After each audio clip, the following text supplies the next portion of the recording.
Guten Tag, mein Name ist Peter Megdefrau. Ich lebe als deutscher Unternehmer im Berchtesgadener Land.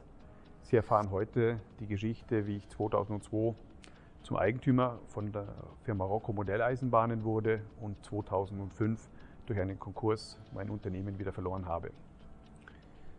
2002 habe ich mit einer Finanzierung des Raiffeisenverbandes Salzburg und durch Eigenmittel sämtliche Geschäftsanteile der Firma Rocco Modelleisenbahnen Nummer 2 weltweit mit 800 Mitarbeitern, 4 Standorten und 8 Gesellschaften von der Gründerfamilie übernommen. Wir haben 2002, 2003 sehr intensive Sanierung durchgeführt, investiert in alle Bereiche des Unternehmens und konnten trotzdem bilanziell ausgeglichen im Betriebsergebnis bilanzieren. 2004 war leider ein Verlustjahr, heute im Nachhinein betrachtet durch diverse Schritte und Maßnahmen, die erklärungsbedürftig sind. Dieses Verlustjahr 2004 hat dann der Raiffeisenverband nach vorher einigen Beteiligungsversuchen zum Anlass genommen, mich massiv unter Druck zu setzen. So wurden im April 2005 sämtliche Konten von Rocco für einige Tage gesperrt und ich wurde gezwungen, diverse Verträge, Grundsatzvereinbarungen, neue Kreditverträge, Sicherheiten und so weiter zu unterschreiben und auch einen neuen Geschäftsführer in meinem Unternehmen, der von Raiffeisen vorgegeben wurde, einzusetzen. Das habe ich alles unterschrieben, habe Verträge geschlossen und darauf vertraut, mit einer österreichischen Bank hier doch eine Zukunft mit Rocco zu haben. Es hat nicht lange gedauert. Im Juli 2005 wurde mir dann ein Schreiben übersandt, vom Generaldirektor unterschrieben, vom Direktor und von dem Anwalt von Raiffeisen. Da steht geschrieben, dass ich binnen 3 Tagen 4 meiner Firmen in Konkurs schicken solle, 5 lebend auf eine Raiffeisen Privatstiftung übertragen soll und dafür meine Patente im Privatbesitz auch hätte übertragen sollen und das Ganze kostenlos, sodass Raiffeisen quasi kostenlos zum Eigentümer von Rocco geworden wäre. Diesen Vertrag habe ich natürlich nicht unterschrieben, sondern habe im Vorfeld schon versucht, neue Finanzpartner zu finden und habe dann auch am 13. Juli in der Früh 2005 bei Raiffeisen den Finanzpartner vorgestellt. Wir wurden jedoch unverrichteter Dinge wieder weggeschickt an demselben Tag.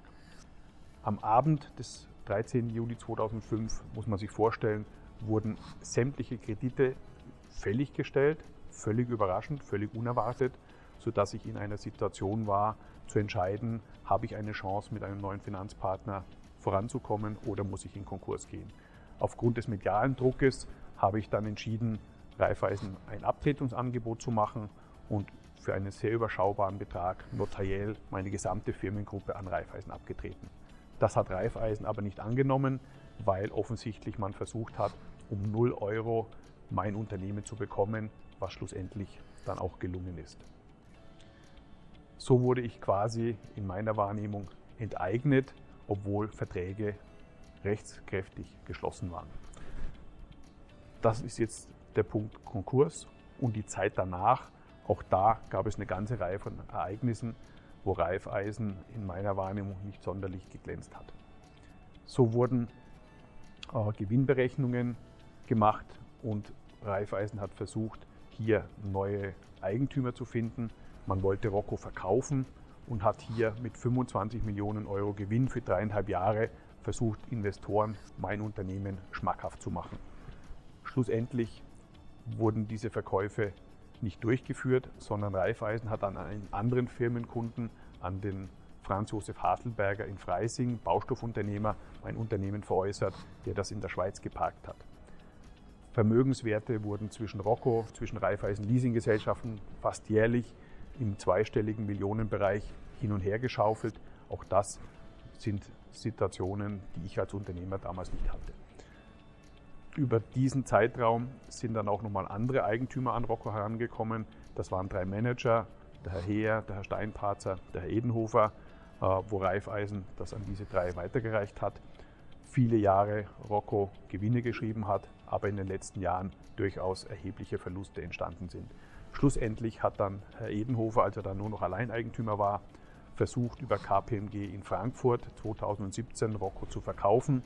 Als ich das erfahren habe, habe ich umgehend bei KPMG mich gemeldet, habe die Wirtschaftsprüferaufsicht in Berlin informiert, diverse einschlägige Unterlagen, Dokumente überreicht und das hat dann dazu geführt, dass Raiffeisen Ende 2017 Rocco wieder in die eigenen Bücher übernommen hat und heute noch als Eigentümer von Rocco im Firmenbuch gelistet ist. Wenn man sich vorstellt, dass man ein Unternehmen als Unternehmer übernimmt und dann erfahren muss, viele Jahre nach Konkurs, dass Raiffeisen-Manager die Firma selbst schon haben wollten, als ich noch mit der Gründerfamilie 2002 die Übernahme verhandelt habe, dass mir Dokumente zugespielt wurden, in denen angeblich der Herr Heer 2 Millionen Euro bekommen haben soll, um mich aus der eigenen Firma zu drängen. Wenn man erkennt, dass Millionenwerte in eine Raiffeisen Privatstiftung übertragen wurden, dass mein Unternehmen durch viele Hände gegangen ist und am Ende Rocco heute in einem sehr schlechten, desaströsen Zustand dasteht.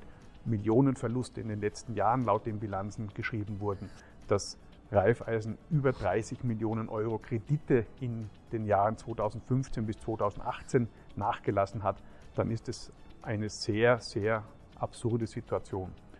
Nichtsdestotrotz, die Fakten, die ich Ihnen jetzt hier in Kürze dargelegt habe und erzählt habe, sind alle dokumentiert. Es gibt zu jedem Satz, den ich Ihnen hier ausgeführt habe, ein Dokument, einen Beweis. Wenn Sie dazu mehr Informationen haben möchten, können Sie gerne auf meine Webpage gehen, roccokonkurs.com, und können dort auch nachvollziehen und nachverfolgen im Detail, wenn es Sie interessiert, was hier passiert ist.